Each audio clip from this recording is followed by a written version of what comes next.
He was the man in black.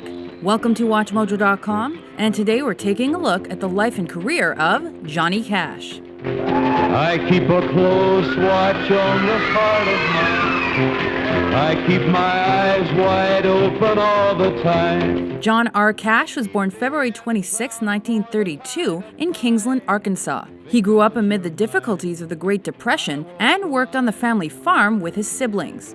His early musical exposure came from the radio and his mother, who taught him to play guitar. After high school, Cash served in the United States Air Force, where he formed his first band.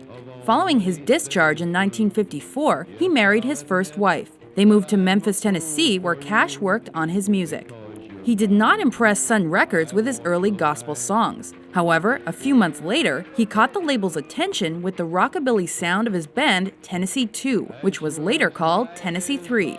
This led to his 1957 debut, Johnny Cash with his hot and blue guitar. I hear the train a-comin', it's rolling around the bend, and I ain't seen the sunshine since I don't know when. I'm stuck in Folsom prison. It featured the top 5 country track Folsom Prison Blues and his first country number 1, I Walk the Line. Because you're mine, I walk the line. Around this time, Cash participated in a jam session with Elvis Presley, Carl Perkins, and Jerry Lee Lewis. These recordings were later released as the $1 Million Quartet.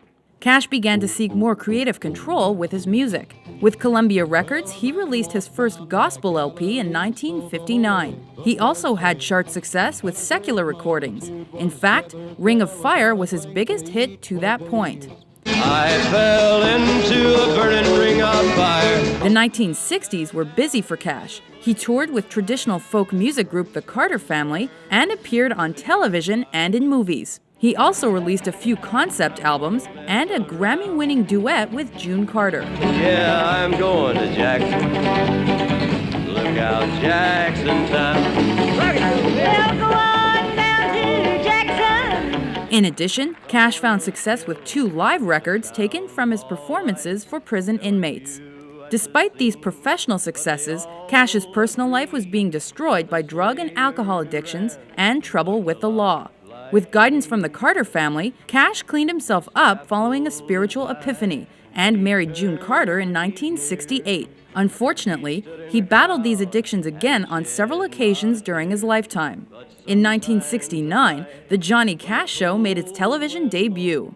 Hello, I'm Johnny Cash. By the next decade, Cash began sporting more and more all-black outfits. He explained the political motivations for this in the protest song Man in Black. I wear the black for the poor and the beaten down.